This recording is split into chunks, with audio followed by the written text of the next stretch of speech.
Sir, will you go to Sir Savarkar Awards? Will you go to the? Tharoor भाग रहे हैं पर सवाल से नहीं, शायद संसद के लिए लेट हो गए हों या किसी दूसरी वजह से जल्दी में हों। जो सवाल पूछा गया वो है, क्या आप सावरकर अवार्ड लेने जा रहे हैं? शशि थरूर इस सवाल का जवाब सोशल मीडिया एक्स पर लिख चुके हैं। जवाब ना है और इनकार की वजह भी लिखी है, वो बताएंगे, लेकिन पहले अवार्ड के बारे में जान लेते हैं। ये अवार्ड SDRS इंडिया नाम का NGO दे रहा है। अवार्ड का नाम है Veer Savarkar international impact award 2025। NGO के रूट केरल से हैं और वो ट्राइबल हाउसिंग के लिए भी काम करता है। अवार्ड 6 लोगों को दिया जाना था, जिसमें से कांग्रेस के सांसद थरूर एक थे। अगर वो अवार्ड लेते तो शायद इसी तरह सावरकर के साथ उनकी भी तस्वीर नए सिरे से लगाई जाती। अब थरूर के सोशल मीडिया पर जारी किए गए स्टेटमेंट के बारे में बता देते हैं। थरूर ने लिखा, जब मैं लोकल बॉडी इलेक्शन के लिए केरल में था तब एक दिन पहले ही मुझे इस अवार्ड के बारे में मीडिया से पता चला। आयोजकों ने मेरी रजामंदी के बावजूद नाम का ऐलान किया, जो गैर जिम्मेदार तरीका है। तिरुवनंतपुरम में जब मीडिया ने यह सवाल किया तो मैंने साफ किया कि ना मुझे इस बारे में पता था, ना ही मैं ये अवार्ड लूंगा। आज के इवेंट में जाने का सवाल ही नहीं है। थरूर की भले ही कांग्रेस आलाकमान से नाराजगी की खबरें चलती हों, लेकिन अभी भी ट्विटर के बायो में उन्होंने सबसे पहले इंडियन नेशनल कांग्रेस लिख रखा है। सावरकर और कांग्रेस की विचारधारा एकदम उलट है। कांग्रेस आरोप लगाती रही है कि विनायक दामोदर सावरकर ब्रिटिश सरकार के आगे झुके, 2 नेशन थ्योरी की वकालत की, हिंदू और मुसलमानों के बीच फूट डालने का काम किया। वो महात्मा गांधी की हत्या के आरोपी भी रहे, हालांकि बाद में वो बरी हो गए। ऐसे में थरूर नहीं चाहेंगे कि सावरकर के नाम पर उन्हें कोई अवार्ड मिले। हालांकि अवार्ड देने वाले NGO का कहना है कि देश और दुनिया पर उनके इन्फ्लुएंस के चलते थरूर को चुना गया था। सावरकर के नाम पर अवार्ड के लिए थरूर को चुना जाना ऐसे समय में हो रहा है जब मोदी सरकार थरूर पर मेहरबान है।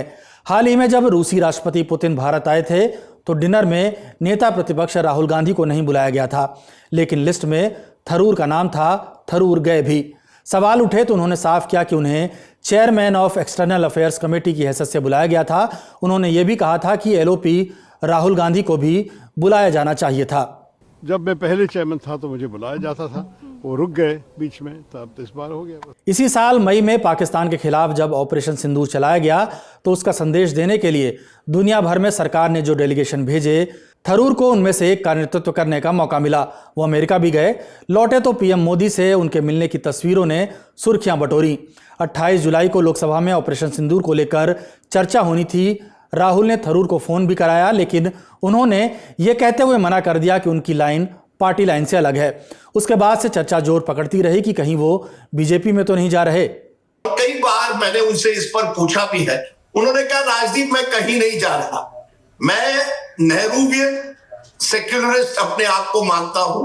और मैं, उन्होंने नेहरू पर भी एक बायोग्राफी लिखी है, और मैं अपने आप को उस नेहरूवियन सेक्युलरिज्म के दायरे में ही अपनी राजनीति करना चाहता हूं। मैं ये भी आपको बता दूं, उन्होंने अपने कुछ दोस्तों को कहा है कि मैं इसके बाद अब चुनाव नहीं लड़ना चाहता। 2029 में अगर लोकसभा चुनाव हुआ, वो कह रहे हैं मैं बस अब और कुछ करूंगा। हाँ, शायद वो राज्यसभा में जाना चाहे, वो चाहते हैं कि उनको थोड़ी ज्यादा अहमियत मिले जी, केरल में भी मिले जहां चुनाव अगले साल होने हैं। सावरकर वाला अवार्ड देना चाह रहा NGO केरल का है। थरूर केरल की राजधानी तिरुवनंतपुरम की लोकसभा सीट से सांसद हैं और इसी केरल में अगले साल अप्रैल में या उसके पास विधानसभा के चुनाव होने हैं। ये किसी से छिपा नहीं है कि थरूर वहां बड़ी भूमिका चाहते हैं। संसद की अहम चर्चाओं में कांग्रेस के वक्ताओं की लिस्ट में न होने का भी उन्हें मलाल है। लेकिन थरूर ने आज यानी 10 दिसंबर को वीर सावरकर अवार्ड न लेने की बात कहकर कांग्रेस आलाकमान को भी एक संदेश दिया है। थरूर भले ही जल्दी में लग रहे हों, लेकिन फिलहाल कांग्रेस से भाग नहीं रहे।